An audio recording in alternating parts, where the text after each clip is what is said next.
And there we go. You are now broadcasting everywhere. Very good. Hello, everyone. This is Reverend Don Lewis coming to you from beautiful Florida, and we will have a lovely discussion in this hour. And this is, we can consider it to be a special edition of Chancellor's Chat. And what we traditionally do in Chancellor's Chat is exactly that. We chat, we talk. People can ask questions or make comments, or I can just rattle on indefinitely. All of these are possibilities. I started doing Chancellor's Chat in 1998 on about.com. And every Monday evening since 1998, with a few exceptions, I have been in a chat room talking to sometimes just a couple of people, sometimes a large number of people. It has gone up and down over the years. And after Lustration has ended, Chancellor's Chat will be coming back in this format, and we'll see how it goes. It is definitely different. Mm-hmm. And it is very nice to have everyone here. I believe more people are probably coming, but there's no reason not to start talking. So does anyone have anything they would like to comment on or ask, or any directions they would like to go with? If not, oh, go ahead. Let me go ahead and offer this. Go ahead, and when you want to ask a question, go ahead and unmute yourself, be polite. This is going to be a way to do so. And then just for background noises, then remute yourself. That's it. Okay, and so I have a mosquito. Sorry. we laugh. Florida. So that's it. So go ahead and start. Anyone who got any questions, feel free. You can hit down and open that, or put it in the chat room and we'll read it too. So some of the things we've been doing in recent weeks, I've been doing my daily vlog. I haven't been doing it this week because of this event, which has taken too much attention to be doing that as well. But I've been doing live vlogs, and people ask questions, and each vlog usually is a question that I work to answer. And I've also been putting out best of vlogs. We're currently in the year 2014 in the best ofs. And they are the same format. So every day, most days, weekdays, we put out 2 vlogs, a coloring page, and we've been doing live chat at 4:30 in the afternoon Eastern time. And this has been keeping us busy. And I see, thank you, Zia.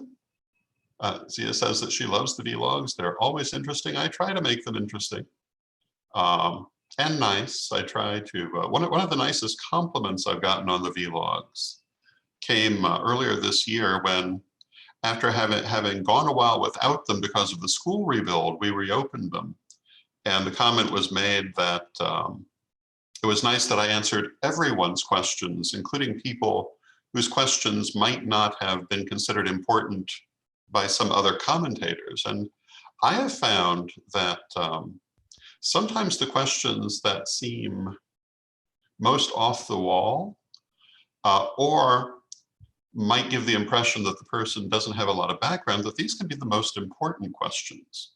On one level, it's the people who have the least background who most need to have their questions answered. And also sometimes those questions that seem very simple actually have complex answers that most people don't think about.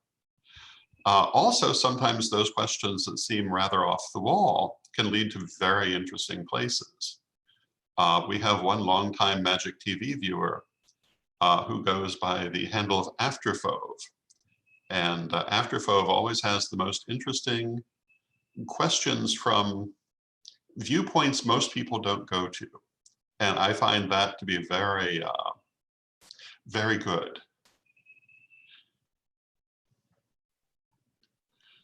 I guess I'll just jump in and say, hi, everybody. I hope you all have been having a wonderful illustration. This is so amazing.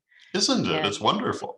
It's so good to see everybody's faces. Yes, Feel indeed. all the energy and oh yes, the food. Blease was talking about the food in the chat room. He's missing the food. That's And a so little am hard to I. do in this format. It really Although is. it does add something to the live lustration. It really does. And I think that we should be reminding people to take breaks, food and water breaks, because it's very easy in this kind of format to forget. Yes, this is very true.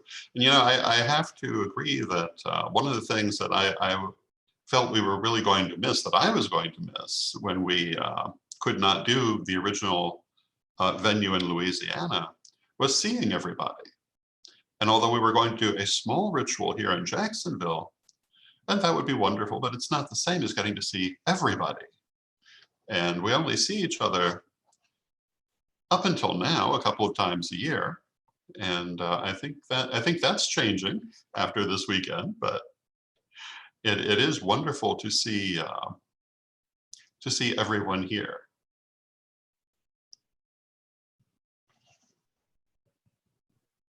So we have a question in the chat room. There has been a Correllian nativist presence reestablished in Second Life, the virtual platform via Wild Moon Temple Watan Shrine. Do you have any plan to come back into Second Life in order to visit and maybe do a one-on-one chat there? Possibly at some point. We'll have to talk about it after the weekend. What happened with our Second Life presence before is a lot of our people had difficulty using it on their computers at that time.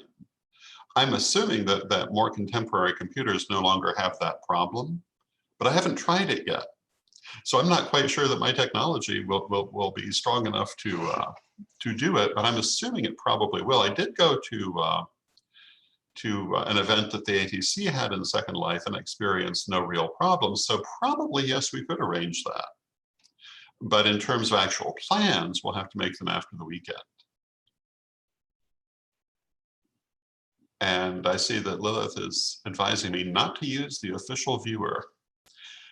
And my experience of Second Life is such that I'm not even sure what that means, but I will find out. I can kind of put it together though. Oh, thank you, Lilith. I would appreciate help in setting up when we're ready to do that. Hi, Lord Dawn. It's been a while. Hello. It's Jared Crow. How are you? Doing pretty good. Just letting you know, I'm also working with the Wild Moon Temple. Wonderful. On Second Life. I've seen some stills on the membership hub. I was very impressed with how it looked, and also with how realistic it was. That it did not have that it looked like people coming together. Yes. And I like that. I'm enjoying it, and also looking at starting a green tent for the men as well with Wild Moon Temple. So very good. Just giving a heads up, and it's really good to see you. And it's good to see you. This is mine and Donna's first lustration. So well, we're very happy to have you. and it's going to be really interesting. enjoyed it. Good. The whole weekend, I think, will be interesting with the presentations, and then the ritual itself. I believe we have 36 ritual participants, and that's going to be an interesting challenge to manage, but I'm sure that we'll manage it. I became ambitious and wanted to include as many people as possible, and we have people who will be taking part in the ritual, not including people who are just attending, but people taking part in the ritual from across the US, from Canada, from Spain, from Greece, from the Philippines, from Africa, from Venezuela, from all over the place. And this I think is wonderful. And we were talking the other day that although this is a special contingency, because of the current unpleasantness, obviously all future illustrations will have this virtual aspect to them. I say Tony is asking, can anyone attend the ritual? Yes. And there is a link. I believe the link is already on the page. And you can find it at correllianlustration.com.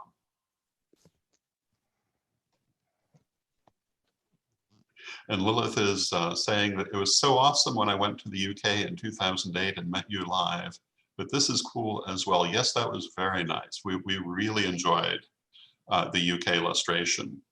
And it was lovely. It was lovely, and it was wonderful to meet Lilith and everyone who was there.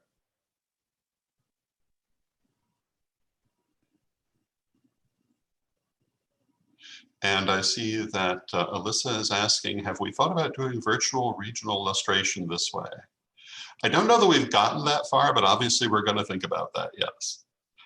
I think our plan, it's in process, but the plan is to make a lot of use of this platform. That we really feel it's the next step forward technologically. We've always tried to be on the best technological footing possible. We're strong believers in technology, and well, most of us know each other because of technology. Most current Correllians do not come from the small number of real-time temples that existed before the school existed, but have come through the school, which was made possible by technology.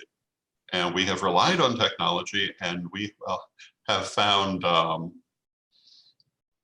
it to be tremendously empowering for our people. And people all over the world now come together in this tradition, and we love that. And Lady Calypso says we evolve alongside our technology, and absolutely. This is exactly what we try to do. And the technology is only going to move forward, and we must move forward with it or be left behind. And one thing I'm a great believer in is that once if you'll pardon the analogy, once the genie is out of the bottle, it does not go back. You can play with it or ignore it, but it will not go back in the bottle. So we have, I saw a question from the Facebook side of this, because we are broadcasting, from Thomas, and he says, what is the Correllian Wiccan beliefs on the Great Rite? We are a familial tradition, and therefore we do not do the literal Great Rite. However, that is at a tradition temple level. At a personal level, our views on the Great Rite, we talk about it, I believe, in some detail in third degree, possibly second degree, actually. But we regard the Great Rite as existing on a number of levels, including a ritual level and also a cosmic level, because the Great Rite is the god and the goddess coming together. And in our view, everything that exists in that sense is the Great Rite in action, goddess and god in union in the created world. So we would regard the Great Rite as being a metaphor for incarnation, and a very important metaphor. But as far as the physically enacted Great Rite, because of the kind of tradition we are, that's something you would find in people's individual practice, not in our temples.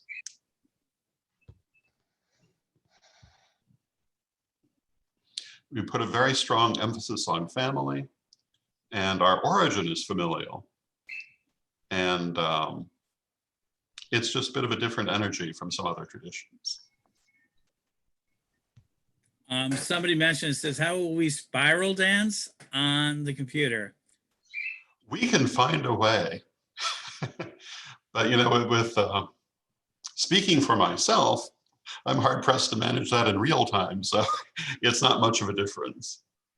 When I was younger, it was another matter. I remember I used to go every year to the Fellowship of Isis convention in Chicago when Lady Olivia was still among us, and every year she would lead a spiral dance. And I remember thinking, wow, this 90-year-old woman is able to do this spiral dance better than I can.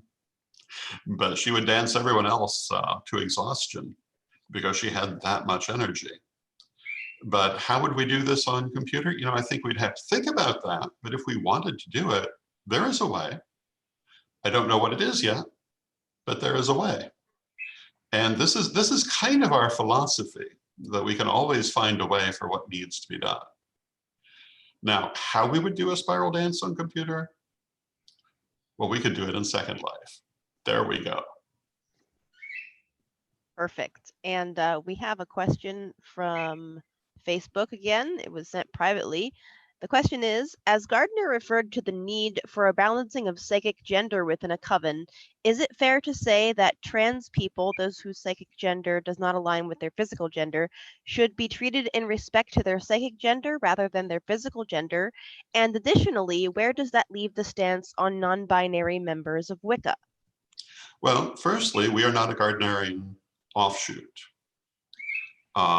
We are Wiccan under the wider definition of that term as it was first used and as it was coined by Cardell. So we're definitely part of the eclectic Wiccan world, but we do not come from the Gardnerian Wiccan world. So our views on the subject might be a little different. As far as we're concerned, Glossary for lesson 1. Oh, that was interesting. I'm not sure where the glossary for lesson 1 came from, but as far as we're concerned, we believe that our tradition has room for everyone. And I really don't see any issue with people who are trans and how they identify. I'm not sure if that quite answers the question. What do we think? Do we need to say more, or? I think that answers it quite well myself. Very good. We believe very much in, I guess we'd say, self-determination. And this is very much our attitude.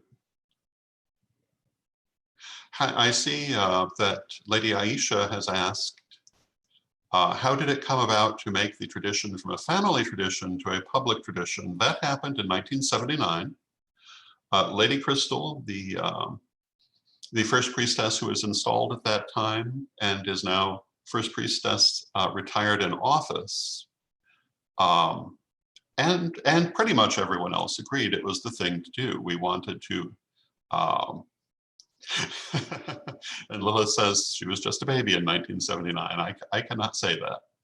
But we agreed that we wanted to make our teachings public, that we wanted to bring in more people. At the time, in a lot of ways, it was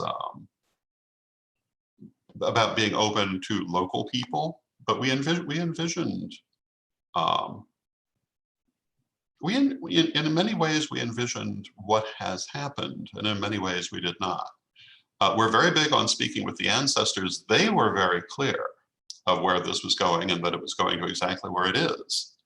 Lady Crystal has said in later years that she took it all with a grain of salt, and if she'd actually realized how big it was going to get, she might have run screaming into the woods. But you know, I grew up with the idea of expansion and growth and being public.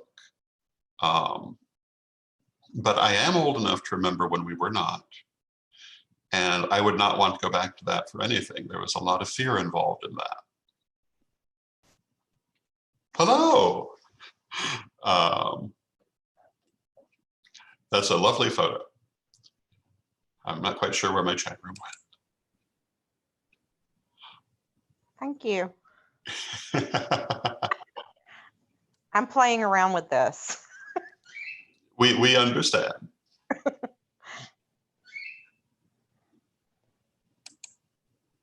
Who broke chats? So where were we? Oh, how we became public. And you know, for many years, being a public tradition was a much slower thing. Through much of the 80s, I think our attitude was that we didn't have a lot of members. but the members we had were very good and for the most part very prominent in their respective areas. But in the 90s, and then especially since the turn of the millennium, the growth has just been exponential. And it's been an interesting ride. And as I say, the ancestors did say this was coming. And they've continued to say that.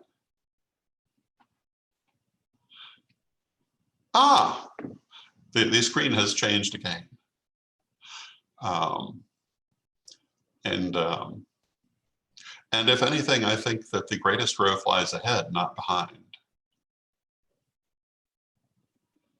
1979 was 9 years before Elizabeth's time. And I remember 1979 well. Disco was king, or rather queen. There was a WLS in Chicago. The song I Will Survive by Gloria Gaynor was so popular that they played it once every 10 minutes and considered this an advertising point. Wow. I love that song, and I was just thinking about it before you mentioned it too.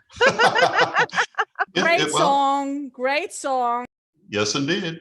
Very much identified with that time, as it should be. I would have loved to live just to hear it every 10 minutes. I love that song. Totally worth it. It was, well, you know, it was the best of times and it was the worst of times, depending who you talk to, as all times are. I also remember the great blizzard that happened around that time, where in Chicago there were piles of snow 20 feet high. And that is a lot of snow. It was a lot of snow. No, the blizzard was in 77. Yeah. At least here it was. There were a few of them, it seems to me. I don't think any was 79 per se. Yeah, we had a blizzard of 78 here in Mass. We even have a beer named after it. Of course we do. What I will always remember and never forget is that when I moved to Massachusetts, to Salem, worst winter in 30 years. 5 blizzards in the month of January. Wow. And a couple of them I was out in. The first one, I was working late, and the blizzard was supposed to start at 4 a.m. Started at 2 a.m. I was still at the office, had to walk back to my apartment in the blizzard. And I look back on it fondly, actually, partly because the apartment wasn't that far away. But I had to use my cane, which I was walking with at that point, to brace myself against the wind, not to fall down in the already 3 feet of snow. But it was beautiful. It was so beautiful at that hour. And Salem is deserted at that hour, at that time of year. So it was just pristine snow everywhere. Very beautiful. I don't miss winter. I love Florida. But I can remember it fondly. I don't remember now what year it was, since we're talking about blizzards. But I remember one year it was so cold, and it was more. It was within a week of Yule. It was so cold that my parents had three tires blow out on their car from the cold. 3 out of 4. That was very cold. I love Florida. That is horrible. This was one day. It was extremely so fun times. So what I see Zia is saying she remembers all of this from the 70s. She was 13 in 79. Reverend Scott was in 3rd grade. But you know, it was an interesting time. A lot of things happened in 1979 also. It was the year that Lady Crystal and I became first priesthood for the Correllian tradition. and translated the tradition into a public tradition. It was also the year of the founding of the Aquarian Tabernacle Church. It was the third year for the Fellowship of Isis, which began in 1976. It was a very interesting time. And I remember I remember a lot of the different kinds of publications we had in those days in the pagan community. Although it would be several years before I was directly involved in them. But by the early 80s, I was involved in them. But a lot of people were doing a lot of publications in very homespun ways that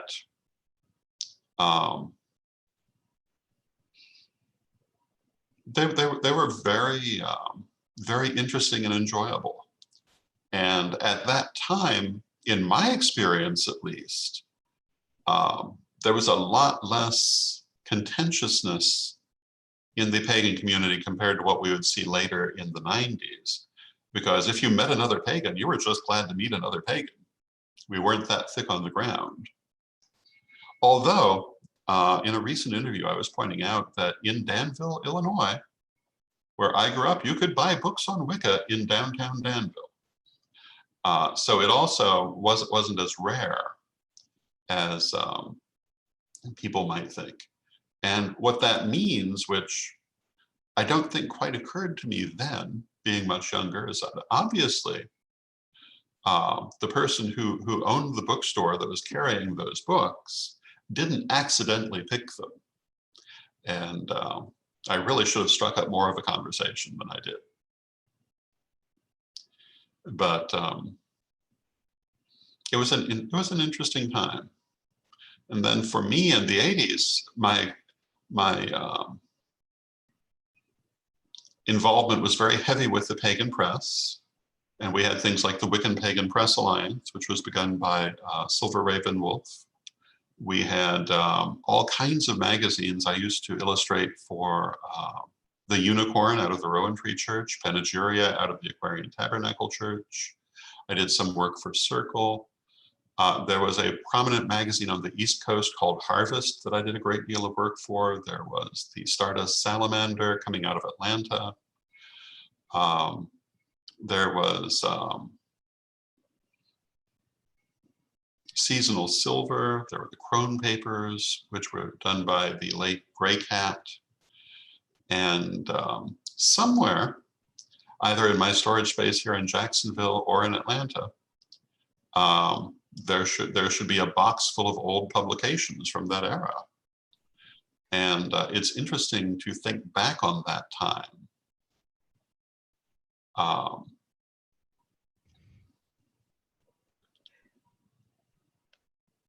I see lots of comments coming into the chat room. I think I haven't seen very many of your drawings or articles from way back when, Lord Don, but my favorite one that I did get a chance to see was We Are the Other People. Oh, yes. That's just delightful. Thank you. I did that with Pete Pathfinder and Oberon Zell in the early 90s. And it was an interesting challenge. For those who are not familiar with the Other People, it was what Pete liked to call an anti-tract. At that time, Jack Chick tracts were very, very common. And if you've never seen them, they're little comic books full of hate. Never anything positive, just all hate. And Pete wanted to make an anti-tract that was positive and spoke to the pagan point of view. So we got together and we did that, and it was very, very popular. I believe you can still get them from ATC. Yep, they've already started republishing them again. What's your position on degree work for mature youth following the Correllian path as well? Do you have any plans, ideas, working on programs for youth as part of the tradition other than Scouts? Well, there are a couple of different questions in that. Do we have any plans? And there are some things being done in a kind of scouting-like way. the Crystal Cavaliers. But my position on degree work for youth, I became first degree at the age of 13. And I've always understood that as the minimum appropriate age for that. And I would, that doesn't mean, in my opinion, that things can't be studied earlier. And in fact, I think that that whenever a person is drawn to it, studying is good. And if it's a young person, they might need some help understanding some things, and then again, they might not. I certainly was studying well before I was actually initiated. And so I basically am strongly in favor of teaching the young. And as far as initiation goes, in my mind, from 13 on is reasonable. Traditional, at least for us. So we have this from the chat room again, from Cherry, and she says, Greg Braden. Okay, I don't know. It talks about the cycles of repeating patterns and such, and there is a in-between time as well as right now we're phasing into the next 30,000 period of time. Do you foresee a tradition putting extra effort into time period in order to make the change the negative patterns for the future? I think we've been doing that for some time. I don't know that that our view of time patterns are quite the same as what Greg Braden may discuss, but we definitely do believe in patterns in time, and we believe in the idea of the zodiacal age. And we've written a bit about this, and we've talked a lot about the importance of focusing the energy of transformation as that age begins. And I think that as we look at the world around us at this very moment, the importance of focusing that energy is probably clearer than anyone really wants it to be. But we must focus on positive change if we wish to have positive change. We must focus on what we want to see. And we certainly have the training for that and the ability for that. We must use it. One of the things about the turning of the age is that old systems are broken down so that new systems can begin. And this can just happen randomly, or you can play an active role in guiding that energy. And I feel that the latter is by far the preferable direction for one to take. You're very welcome, Sherry.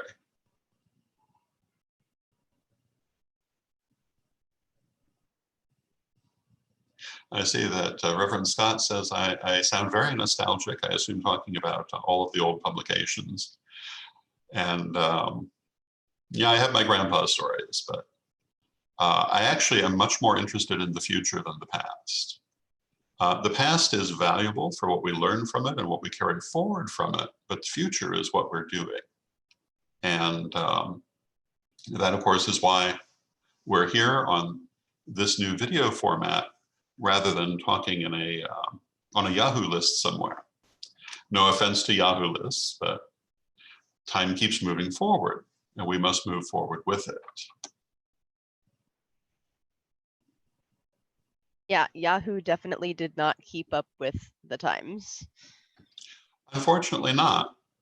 And that's not to say that it has no application now, but it does not have the application it could have had if it had done so. And although I as much as we once used Yahoo, I feel slightly guilty using the comparison, but we don't want to be Yahoo. We want to be constantly moving forward, adapting, growing, and what more is the purpose of life but constant growth and adaptation to be able to better fulfill your purposes. And that is very much what I feel we must do.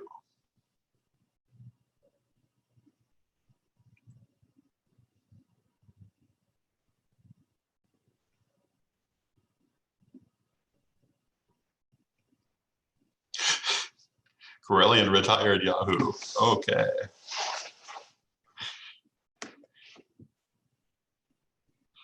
And you know, one day we'll look back on this video platform we're using right now and think of it as being very archaic.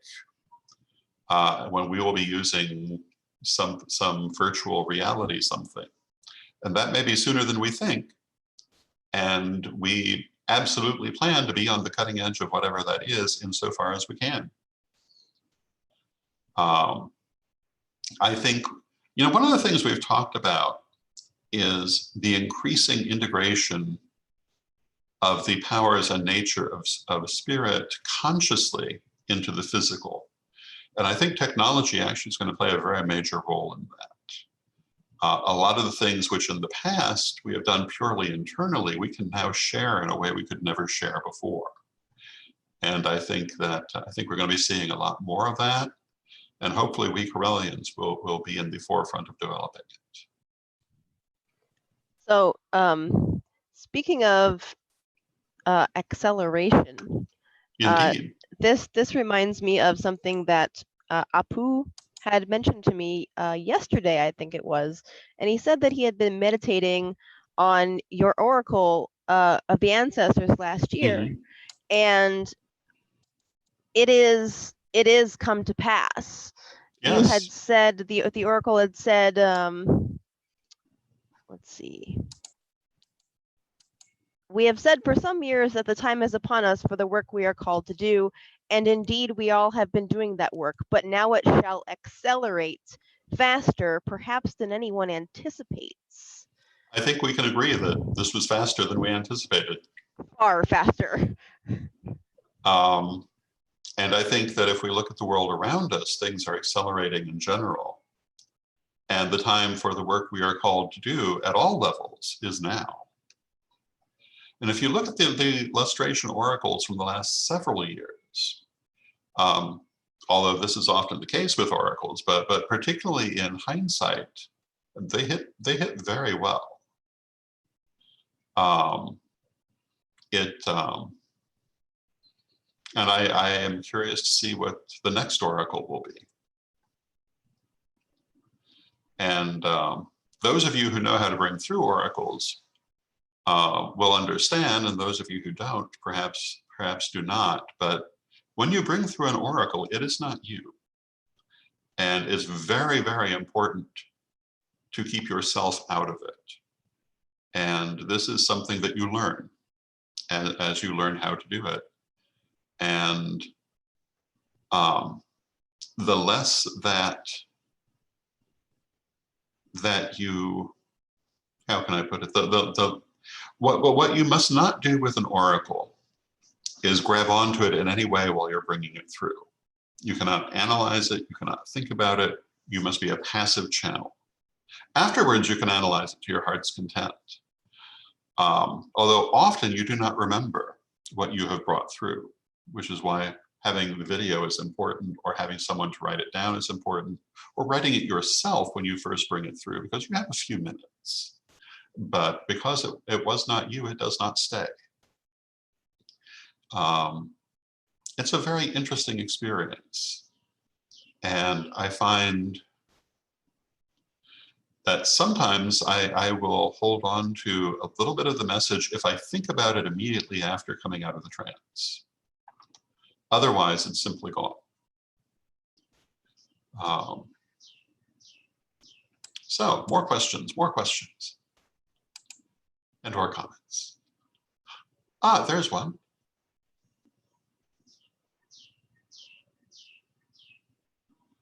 Oh, and Bowen points out that at a ritual at Chosen Path Church, I gave an oracle, and part of it was to look to March for a great event.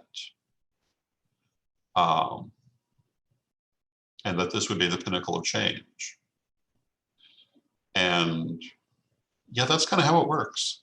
And Bowen is saying that he had thought it meant last year. But you know, sometimes you only see in retrospect. And I see Ablis has his hand raised, which I didn't know you could do. Thank you, Lord Don. Now that Oh. we are talking about oracle messages and spiritual connections, do you feel that the current outbreak, that this whole situation might be related to Mother Earth, or was it human provoked, or do you feel it doesn't really matter?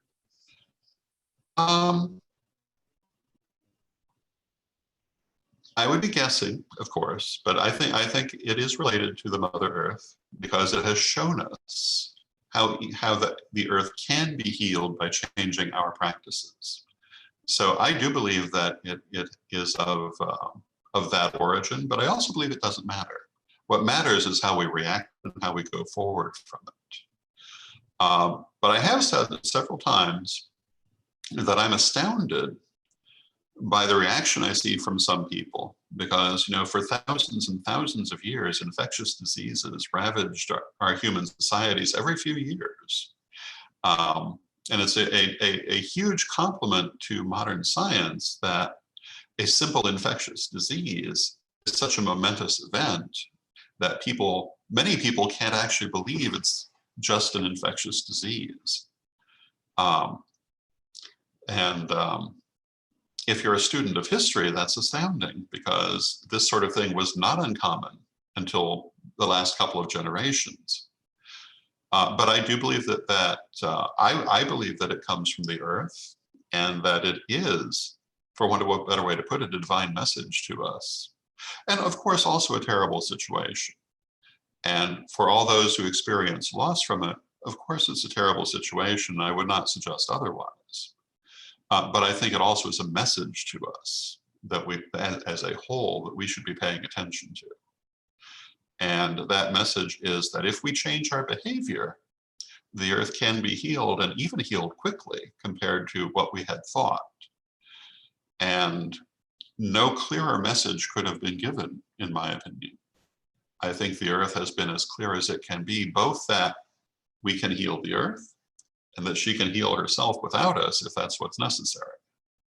You know, the late Archpriestess Bitterwind spent her whole life waiting for the great killer virus that would wipe out humanity. I don't think she actually saw it quite that way. But it's interesting that it comes the year after her death. But what I feel about it is that it offers us a remarkable message for the future. And although a terrible tragedy in the present, it can make our future so much better if we only pay attention to what it has shown us. And that we must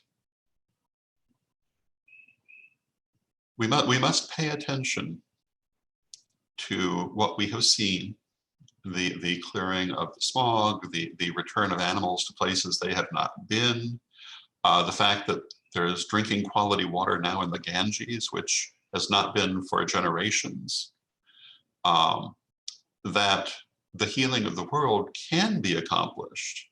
And if it is not accomplished, we have no one but ourselves to blame. And I think that we must make it a point to do this. Now, how do we do this? And this was part of what I was saying last night. We don't have the millions of people and billions of dollars that some others have, although you never know what the future may hold. But what we do have is the knowledge of magic, the knowledge of spirit, the knowledge of technology, the crystal web, the guidance of the ancestors. We have many tools at our disposal. And I think that we're going to find ourselves using them. And, you know, it may not seem that we are the lever big enough to move the world, but I think we can be. So there you go. I agree with you, Lord Don. We have a question Thank in you. the chat room. Thank you, Iblis. Sorry. We have a question in the chat room from Lilith. As a first degree studying second degree, she asks, is it possible to do the part of the oracle as a first degree? That depends on the circumstances. If you mean in the lustration ceremony, in the Lustration of the ancestors, the oracle is always either the first priest or the first priestess. In regional lustrations, that can vary. The ability to do oracle work is required for third degrees, but it is possible for anyone. So just because you're not third degree doesn't mean that you cannot do an oracle, does not mean you cannot learn to do that. We have first degrees who come into our tradition already knowing how to do that. It's not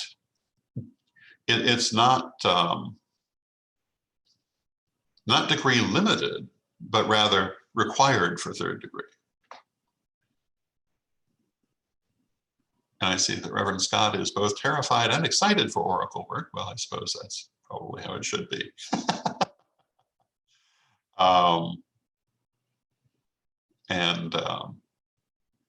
Oh, thank you, Melinda. It is, oracle work is an interesting thing. The most important thing I can tell you about oracle work is to bring no judgment to it and to be a passive channel, because the messenger can always warp the message. And the best way to avoid that, and I don't know that anyone can avoid it 100%, is by not bringing judgment to the oracle as you bring it through, not trying to analyze it or grab onto it, but just letting it come through. And then you can analyze it. Then you can look at it, but you must bring it through first. You also have to remember, with an oracle, the energy enters through the crown chakra, for want of a better way to put it, as a telepathic message. It's an energetic message. It does not come with words, it comes with concepts, because this is how spirit communicates. And it takes the words and it clothes the message with the tools that are already in your head. And this can sometimes lead to a warped message, but it's how the process works. And this is why, for example, if you look at old-fashioned spiritualist mediums, sometimes they have really bad accents when they're doing a spirit from a certain place. And I remember at one time looking at a spiritualist medium who was doing, I think there was a Scottish spirit they brought through and a German spirit, and all accompanied by really bad accents. Hollywood would not have hired these people for accent coaching. But what I was told is that this is because they expected the spirit to have an accent. And they were, for want of a better way to put it, forcing it on the translation. Had they not expected it, it would not have happened. And I have never found that when doing that kind of work. And I see Cher asks, at what age did I realize that I had the gift of oracle? But I don't consider it a gift. I consider it a skill, and I had to work hard to develop it. But it was early in life. I will say things were coming through before I actually worked to develop it that I did not understand. But I believe it's a skill anyone can develop. And some people, however, who are under the heading of people who are born old or conscious incarnates will come in with this already open, which is both good and bad. It's good because it's already open, but it's bad because you may not have all the parts of the training handy, for want of a better way to put it. You may have gone through that training in a previous life, but you don't always pull all of that knowledge. So even if a person has natural abilities that they've drawn through from previous lives, I think they should still get the training, because there may be things they don't remember as well as other things.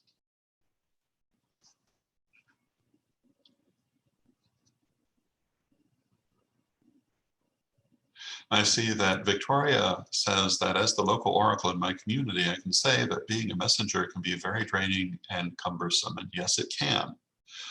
Energetically, it can be very draining, although I find the more you do, the more you can do. There was a time I was working with a study group in Chicago where I would do 4 or 5 solid hours of messaging. And Phoenix is right on top of that with dark chocolate, and that's exactly what I was doing, chocolate and coffee. And also, there are also energetic exercises, which you can find actually in first degree. They're still helpful even when you're working with oracle work. But you must have an eye to your energy, because it will take a lot of energy.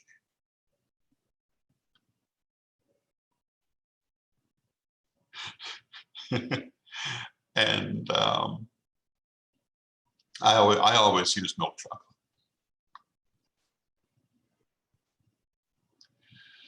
Well, you know, when I started doing oracular work, initially I could only get pictures. I was very frustrated by that. I didn't realize that was actually quite an advanced thing, because I didn't know any better. And the pictures I first got were of flowers opening in slow motion. Later, I learned that that was a yoga exercise for opening the third eye. I did not know that then. I just thought I was getting flowers for some reason. But when I started, I could only go for a few minutes at a time, and I would be very tired afterwards. But by continuing to work to develop it, as I say, I got to the point that I was doing hours upon hours. And I don't know that I could do that now, because it's been a while, but I will say at the annual Yule campout here in Jacksonville, I've done some rather long messaging circles not that long ago. So it doesn't just leave you.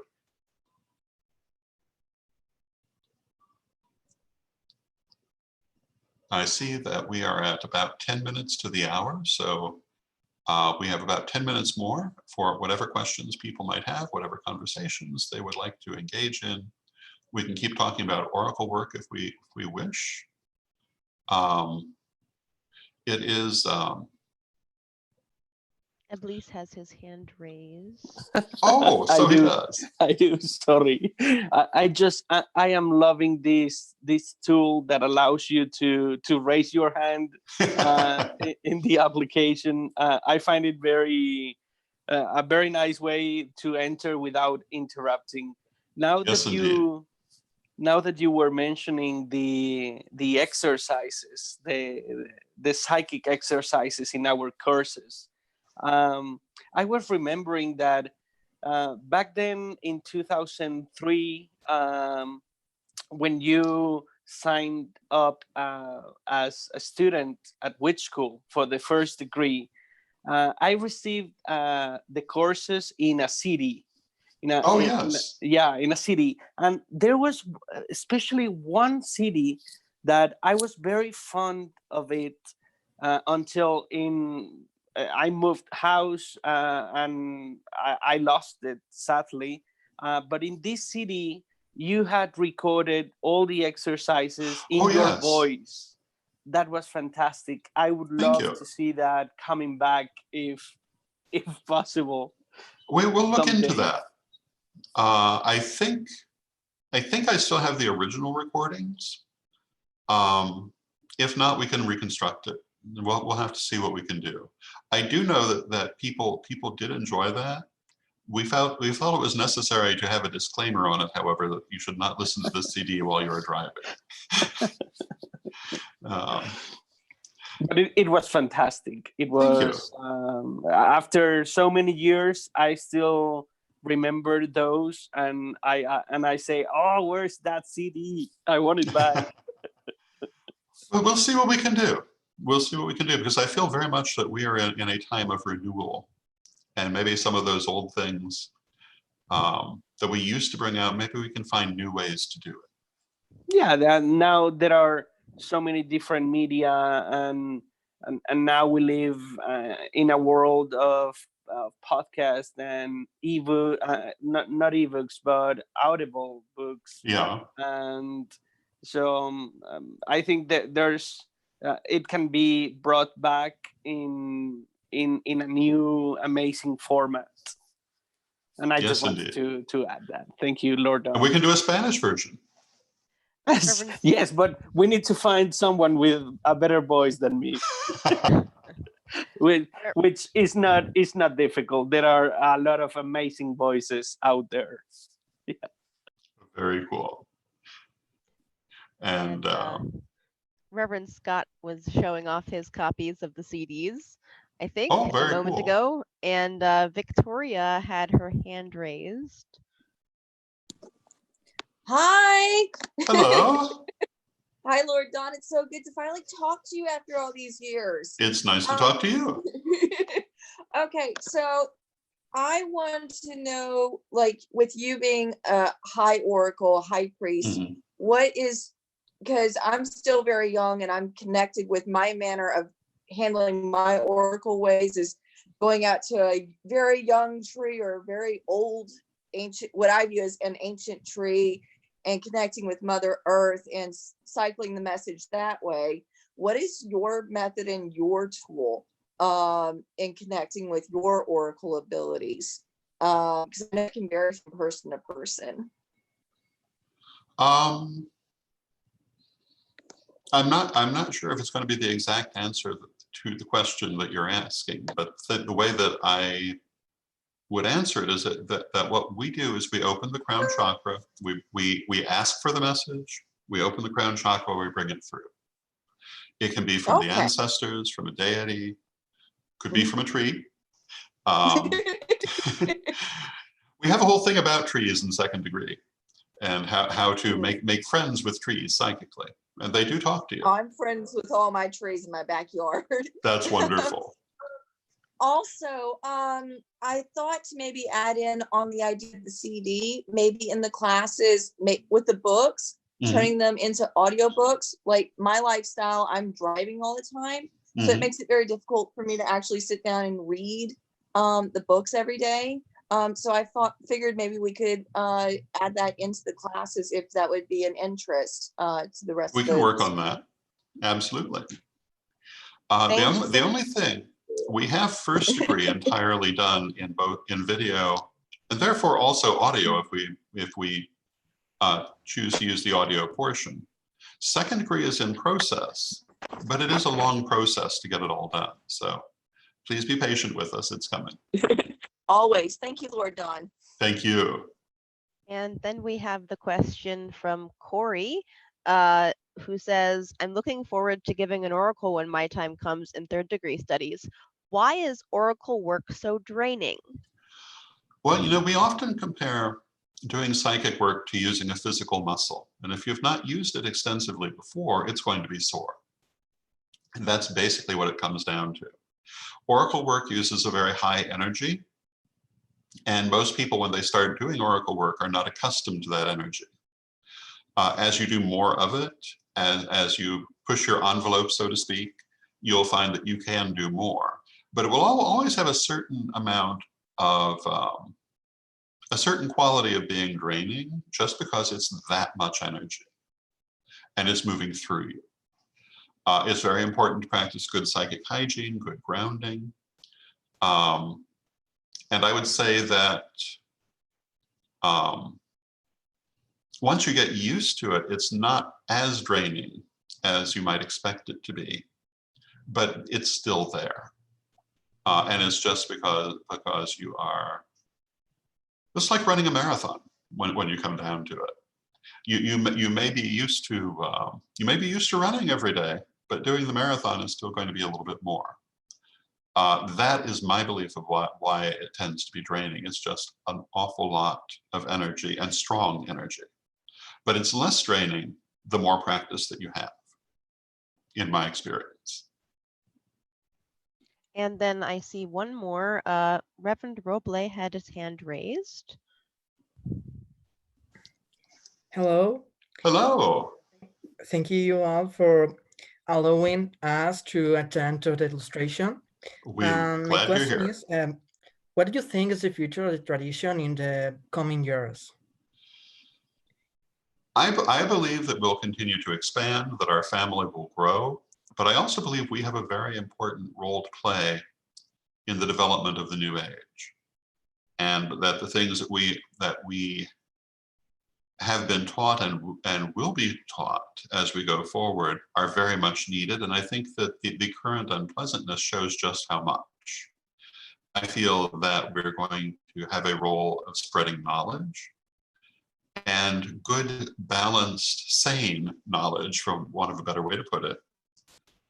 We are, some of the things that we teach are not as common as one might hope they would be, such as good psychic hygiene. Many traditions and other sorts of systems do teach it, many don't. I think that part of our role is to spread common sense teachings about spirit and how to develop spiritually and to influence the world for the better. I think that I think we haven't seen anything yet. I think the future is far greater than the present or the past for the tradition. I think we'll also focus a lot more on the incarnational sciences, which we've always tended to focus on at the core, but I think we'll see a lot a lot broader teaching on this. Thank you. I see we've come to the top of our hour, and this has been wonderful. And thank you everyone for being here. I believe the next workshop is from the Reverend Sir Laurie Blackman. And thank you everyone again. This has been great. Thank you, Elizabeth, for helping moderate with questions. I will continue to see you throughout the weekend. And until we talk next, may you blessed be. Thank you, Lord Don. Blessed be everybody. Thank you all. And good night from Holland. Thank you, Lilith.